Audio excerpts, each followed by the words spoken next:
How much is too much?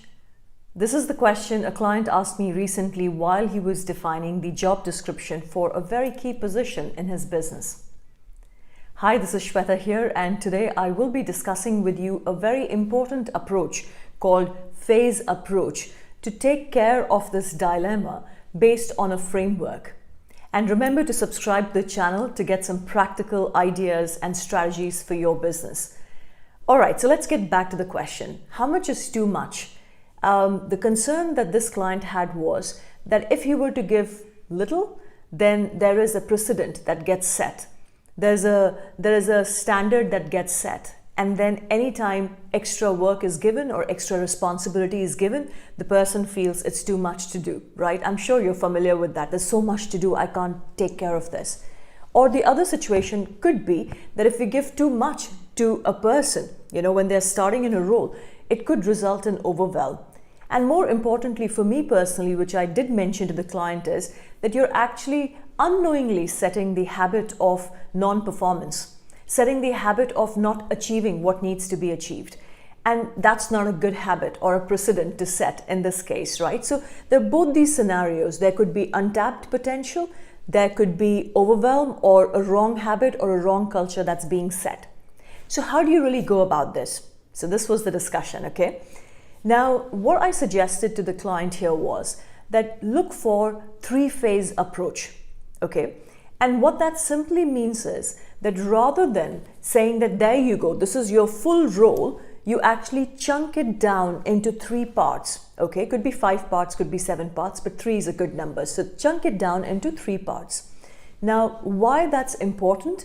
Actually, let me just show you a very simple framework which is relevant in each one of our lives, okay? So this is a simple framework. I'll share this with you.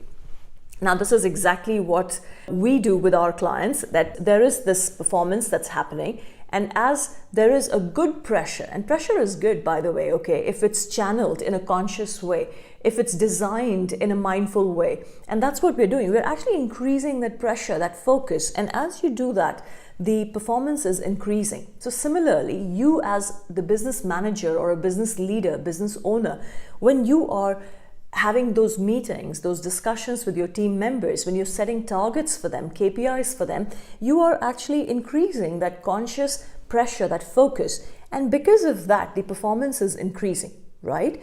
And obviously there is an optimal state, as you can see what's happening here.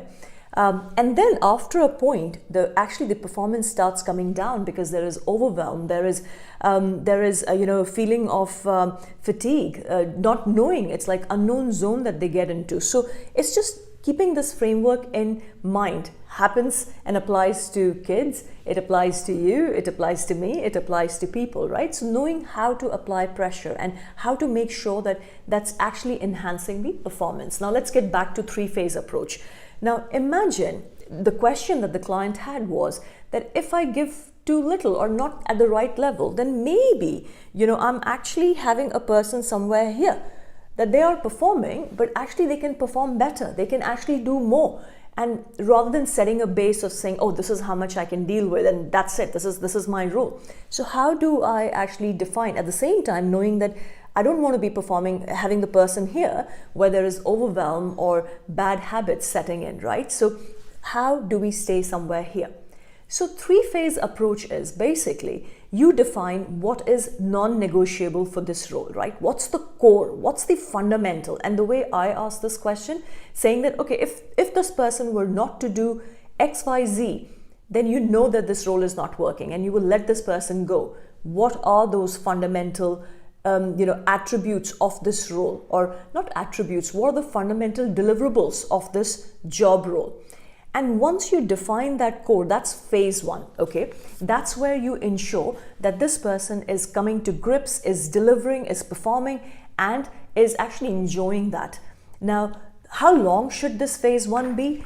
Generally, people kind of stay into this for 6 months or 9 months, and that's it. That's what defines the standard. But I told the client saying, look, it should be actually very compact, very intense and condensed, and could be few weeks, as in maybe 3 to 6 weeks, right? So that's phase one. Now you know the person has got inducted, got trained, understands how to go about this. And look, in your business, it might be different. I'm simply saying, don't let the person get in the comfort zone, right? So it's done in a condensed way. And as soon as that's done, you move the person or introduce phase two, right? And by the way, you've positioned all this right at the beginning when the person joins the company, right? So you're saying, these are the things you will be doing. We will be doing it in phase basis. The first phase will comprise of this, and then we'll move to phase two based on your performance, right?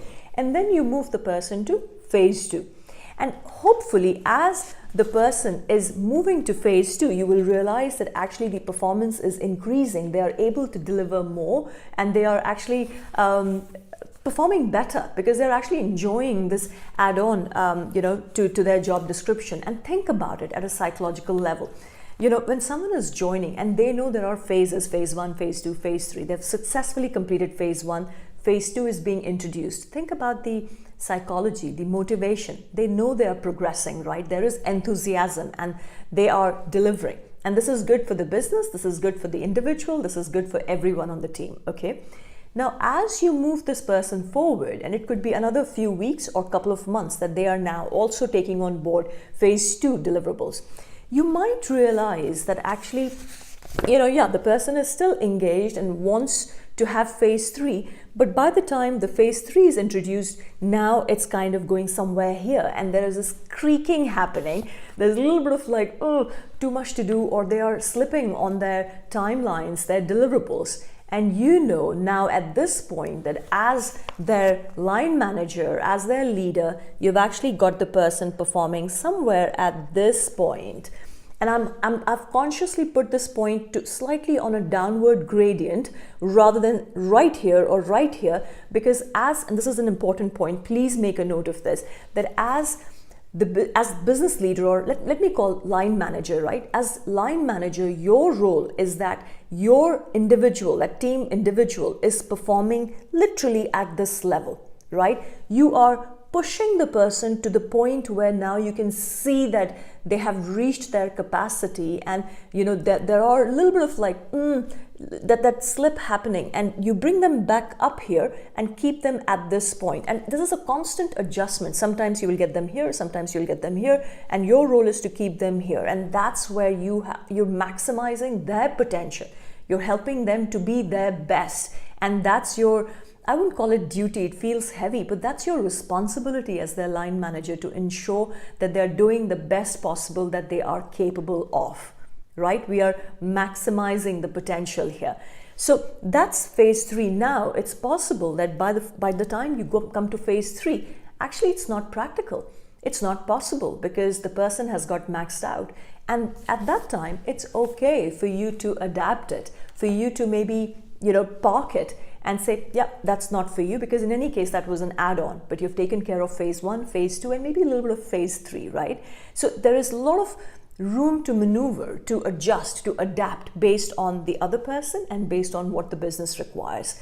But as you chunk it down, as you phase it out, it just allows you that flexibility, that testing, that measuring, that adapting, and helping the person reach the potential while they're enjoying the role with you in your business. I hope that helps you. And as I said earlier, remember to subscribe to this channel, because I will be sharing practical strategies, practical ways of approaching this, because by the time we finished this conversation, my client was like, very clear, Shweta. Very clear. I know exactly what I have to do here. And that was a good feeling to have, saying good stuff, because clarity is powerful. So I'll be in touch with you again very soon. Take care.